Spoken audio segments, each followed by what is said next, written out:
Bonjour, alors aujourd'hui on se retrouve pour une vidéo un petit peu spéciale. Effectivement, je vous propose un concours pour gagner l'une ou l'autre de ces petites cartes que j'avais réalisées hier pour m'amuser. Et quand je vous ai demandé votre avis concernant la présence des chiffres et du bidule, du petit scrap bidule du dice cut sur le côté, savoir si vous préfériez la moins chargée ou celle avec les scrap bidules. Vous avez été nombreuses à me répondre sur le groupe de Scrap avec moi. Donc avec l'accord de Cora, je vous propose aujourd'hui un petit concours pour gagner l'une des deux, pour gagner votre préférée. On va en profiter, puisque je dois vous l'envoyer, on va faire une enveloppe ensemble pour mettre cette petite chose dedans. Donc vous voyez, celle-ci, elle est ouverte comme cela. Et celle-ci, elle s'ouvre dans l'autre sens. Voilà, juste parce qu'hier, lors de mon tuto avec tous mes ratés, je vous avais montré. On voit pas très bien, voilà. Avec mon tuto de cette petite carte, que je m'étais trompée dans la coupe de ma page. En fait, je l'avais coupée dans toute la longueur. Si je me retrouvais avec ces cotes-là, du coup, j'ai décidé de ne pas jeter mon papier et de réutiliser pour la carte que j'ai refaite ce soir. Donc voilà, c'est les mêmes. Après, à vous de choisir si vous préférez la plus... On va voir, voilà. La plus chargée ou la moins chargée. En sachant que moi, je préférais celle-ci et que monsieur préférait celle-là. C'est pour ça que je vous avais demandé votre avis. Donc ensemble, on va faire l'enveloppe qui me permet de vous l'expédier. C'est parti. Alors, pour ceci, je vais utiliser la scoring board de chez Action. Donc c'est celle qui vendait à un moment donné pas très cher. J'ai enfin réussi à m'en dépatouiller, donc je vais vous faire voir comment on fait. Donc déjà, très important, on ne jette pas le carton, parce que derrière on a toutes les explications pour réaliser une enveloppe, donc des explications rapides. Et à l'intérieur, on a les explications pour réaliser des boîtes. Vous voyez, je n'ai même pas encore sorti. Pour réaliser des boîtes. Donc c'est important de les garder. Si jamais un jour on va faire des boîtes. Aujourd'hui c'est pas le sujet, on va faire des enveloppes. Donc nous, pour faire comme cette carte mesure 10 par 15, on va faire une enveloppe de, ici vous voyez, 10,2 par 15,3. Donc j'en profite pour vous expliquer ce petit tableau. Donc ici en centimètres, la taille de votre carte, la taille de la carte que vous avez, donc la mienne elle fait 10,2 par 15,3, 10 par 15, c'est celle qui se rapproche le plus. Donc ici, paper size, en fait, il me demande pour réaliser une carte de 10 par 2, d'utiliser une feuille de 21 par 21 cm. Et ici, le petit chiffre que vous avez là, c'est ce qui correspond à la hauteur du pli qu'on va réaliser. Donc déjà, je coupe mon papier à 21 par 21 cm. Donc, ce qu'il y a de bien dans cette cote-là, c'est que ça va me prendre juste la largeur d'un papier A4 qui fait 21 cm. Et nous allons découper pour avoir un carré de 21 par 21. Et voilà, mon papier est coupé comme ceci. Donc, on va travailler sur du noir, hein, évidemment, c'est la petite... c'est le sujet du jour avec la petite carte. Donc ici, vous avez une règle, donc en centimètres. Et comme ils m'ont dit de me mettre à 8 par 8, je vais utiliser mon petit plioir. Je vais placer ma feuille à 8,8 cm ici. Je ne sais pas si vous allez bien voir. À 8,8 ici. Je me mets bien embuté ici et là, c'est important. Et je vais pouvoir démarrer mon traçage pour plier. Donc j'utilise mon plioir et je passe dans la ligne prévue. Vous voyez, hop, la ligne est faite. Alors, je ne sais pas si vous voyez, voilà. Là, vous voyez mon pli, un petit peu au reflet de la lumière. Donc, maintenant, on n'a plus besoin de s'occuper du 8-8 en fait. Ça va être beaucoup plus simple. On va utiliser ici ce qu'ils appellent le score guide. C'est-à-dire que je vais venir placer mon pli ici sur le score guide. Hop, je m'aligne bien comme il faut. J'essaye de vous faire voir. Vous voyez, ma ligne de pliage est là. Mon score guide est ici. Donc je me mets bien pile en face. Comme ceci. Et je retrace une ligne à l'aide de mon plioir. Je suis bien embutée tout le long ici et là. Et je repasse un trait pour faire mon pliage. Je continue comme ça. Je remets mon score guide. Donc je vois que je suis toujours bien à 8-8 en bas. Ça correspond à mon score guide. Hop. Hop. C'est important d'être précise pour avoir une jolie enveloppe bien finie. La géométrie, de toute façon, c'est jamais de la rigolade. Et hop, pour mon 4e. Voilà. J'espère que vous me comprenez parce que effectivement j'étais sur du noir et pas évident. Là, hop, je retrace encore mon trait. Voilà, mes pliages sont faits. Vous voyez, mes plis, on va bien avoir une enveloppe carrée et on regarde, ma carte rentre bien dans mon enveloppe. Vous voyez, le carré qui est tracé correspond à ma petite carte. Donc maintenant, on va utiliser cette bébête. On n'a plus besoin de la score guide. On peut ranger notre petit plioir. C'est important de le ranger à chaque fois parce que sinon on le cherche partout. Donc moi j'ai pris cette habitude là. J'ai aussi la planche, la scorpale et c'est pareil. Je le range toujours au bon endroit. Il y a une empreinte. C'est un outil que j'utilise souvent donc il vaut mieux que je l'ai sous la main.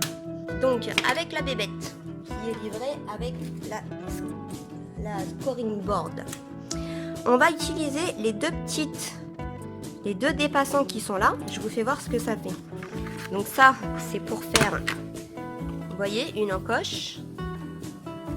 Et là, hop, un arrondi, qui fait d'ailleurs des jolis arrondis. Ils peuvent être réutilisés.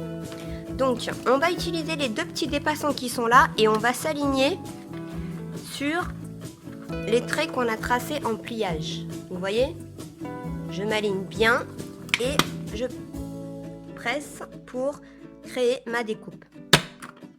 Voilà. Et je fais ça sur les 4 angles que nous avons créés avec notre pliage. Voilà.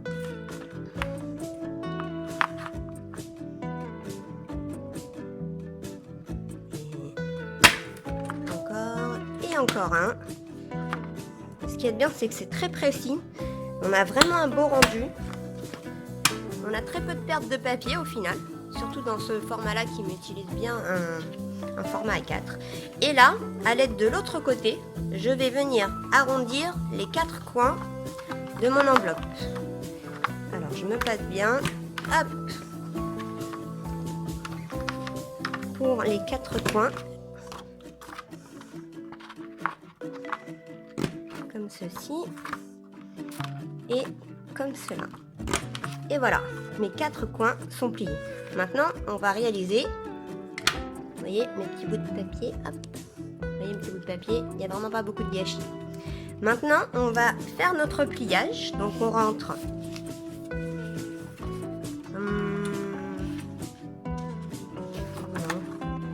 Je sais pas trop dans quel sens il a envie d'aller, le papier, c'est étrange. Bon, je vais les faire vers l'intérieur. Hop. Hop, vers l'intérieur.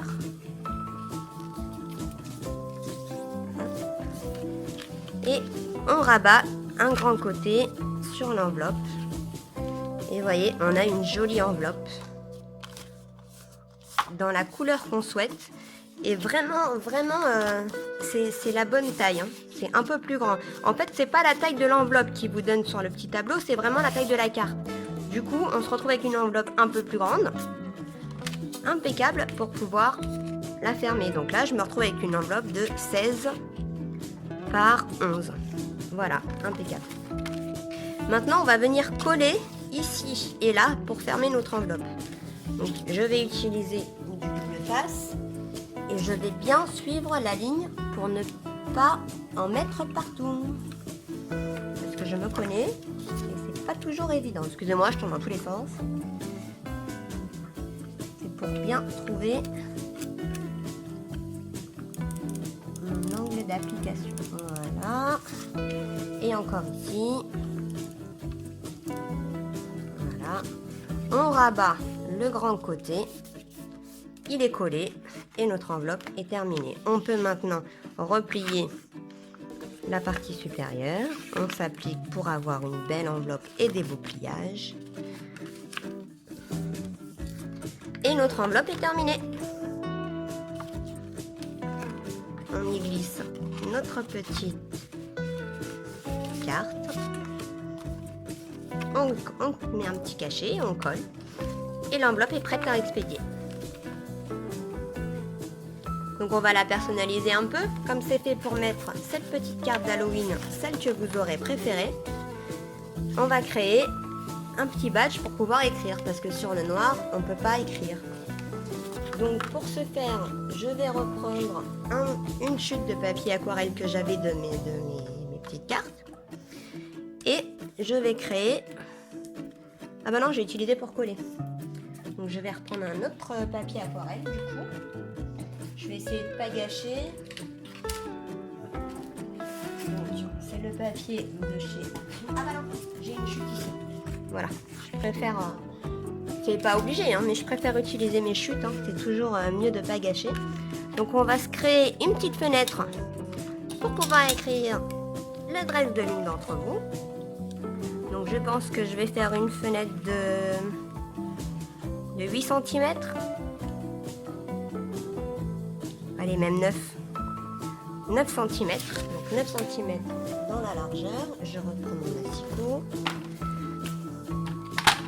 Hop, de 9 cm. Je vais voir ce que ça donne dans la longueur. Oh. Ah non, c'est dans la hauteur, pardon. 5, 6, non, 5 et demi. Allez, je coupe la poire en deux, on verra bien. Voilà, ça me fait une petite fenêtre comme ceci que je vais venir mettre là pour appliquer le nom. Donc, pour la rendre homogène avec la carte, je vais passer un petit peu. Alors, j'utilise mon tampon Memento, tout simple. Et ces choses-là que je trouve sur le site de... je crois que c'est Créavea. Ouais, c'est Créavea. C'est mon site par excellence. Hein. On y trouve tout. Et même ce qu'on cherche pas. Moi, je trouve que c'est vraiment... même rapport qualité-prix, c'est plutôt pas mal. Et c'est d'ailleurs eux qui font aussi la marque que j'ai utilisé, le pochoir, qui est So Joli. Et c'est une marque française. Et alors ça... pouvoir utiliser du Made in France dans mon scrap, je trouve ça absolument génial. En plus, il faudrait que vous alliez voir, ils ont vraiment des petites choses trop mignonnes. Bon, souvent en rupture de stock, j'imagine que c'est une petite société et qu'elles produisent en quantité limitée. Mais en tout cas, si vous avez des choses qui vous plaisent, c'est vraiment intéressant. Même au niveau tarif, elles sont vraiment pas chères. Je sais pas pourquoi je dis elles. Je pense que je sais pas pourquoi, j'aimerais bien que ce soit des filles derrière, je sais pas trop pourquoi. Donc voilà, j'ai utilisé donc mes encres Memento, vous pouvez le faire à la Distress ou autre, hein, c'est parce que moi j'utilise pas de Distress. J'ai pas encore sauté le pas. Je pense que j'ai largement assez de matériel pour le moment. Vous avez pu le voir dans mes autres vidéos, hein, donc je préfère ne pas gâcher. Voilà, donc ce sont les Memento, une jaune Cantaloupe et la Tangelo orange. Je trouve qu'elles vont très bien ensemble. J'adore les encres Memento. Et puis je vous fais voir, là regardez, le tampon, il n'y en a plus. Vraiment, on peut le réutiliser. Donc j'essaye de rester toujours quand même dans les mêmes teintes de couleurs. J'en ai un par exemple exprès pour le noir, pour pas avoir trop de débord. Donc là, je vais faire le tour comme mes petites cartes. J'utilise tout simplement mon encre Versafine. que j'ai sous la main, hop, et pareil avec le tampon, vous voyez que j'ai gardé exprès pour le noir. Je fais le tour. Voilà. Juste histoire de fondre un peu et de donner un peu un côté un côté un peu Halloween. Parce que c'est ma première carte Halloween d'ailleurs que je fais, hein, je vous le dis. Ça fait pas longtemps que j'ai ma chaîne. Voilà, je pense que ça va être juste superbe. J'ai pas encore fait de carte Halloween. J'ai ouvert ma chaîne au mois de mars, je me semble. Ou avril, je sais plus. Et du coup, ça nous donne ces petites choses. Et effectivement, le confinement fait que on avait un peu plus de temps pour scraper. Donc je vais quand même tirer des lignes. Je vais faire 3 lignes pour pouvoir écrire nom, adresse et ville. Donc pour ça, je vais me placer, j'ai 4 cm. Donc je vais mettre 1 à 2 en me plaçant au milieu de ma feuille, 1 à 0 et 1 à 4 du coup. Qui me fera... Ah bah non, j'aurais pas assez de place pour écrire. Donc à 3... Ah non, je vais pas faire ça. Je vais partir d'un peu plus haut pour la première ligne pour pouvoir écrire. Voilà, je fais doucement pour pas enlever l'encre. Et tant pis, vous aurez les petits traits de réglage. Donc voilà, donc je vais faire le premier trait à 2 cm et le deuxième à 3,5 à 1 cm et demi donc, et le quatrième le deuxième pardon, le troisième à 5 cm. Je fais pareil de l'autre côté, donc j'ai dit 2, 3,5 et 5. Vous voyez, je suis dans le champ. Ouais, un petit peu. Et je vais tracer mes traits avec mon feutre Posca. On fait attention à pas baver, ça m'est arrivé tout à l'heure quand j'ai refait la seconde carte. Donc on se place correctement, on s'aligne sur nos petits repères et on va tracer de 1 à 8 cm. De 1 à 8 cm. Pareil, on s'aligne bien.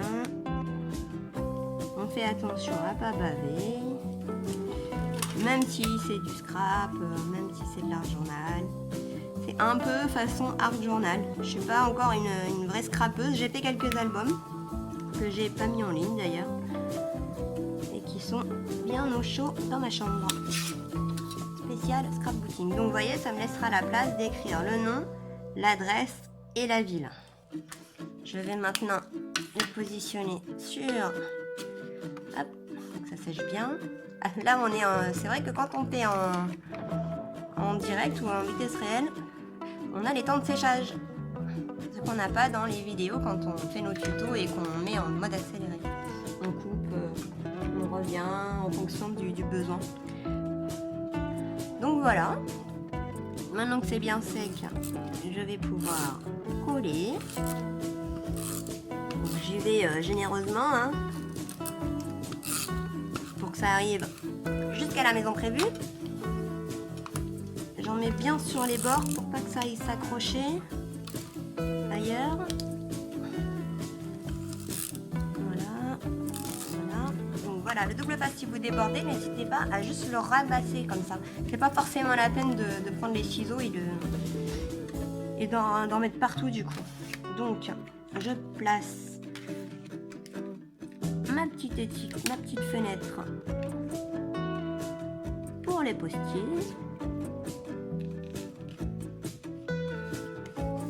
L'enveloppe est prête. Voilà. Là, je mettrai le timbre. Et vous recevrez votre enveloppe avec l'une de ces deux cartes. Donc celle que vous préférez. Donc c'est un concours spécial pour le groupe Scrap et moi. J'espère que ma vidéo vous aura plu. Donc je vous mets toutes les conditions pour choisir votre carte dans la barre d'infos. Alors c'est simple, hein, il suffit de me mettre en commentaire la carte que vous avez préférée, celle que vous souhaitez recevoir. Et dimanche, je pense, j'organiserai un petit tirage au sort que je vous ferai en direct. Et je vous dévoilerai donc la gagnante du concours, ainsi que la carte qu'elle a choisie. Voilà, j'espère que ce petit tutoriel vous aura plu. On aura aussi appris à faire des enveloppes. C'est la première que je fais. J'ai juste un peu étudié le sujet et c'est pas très compliqué.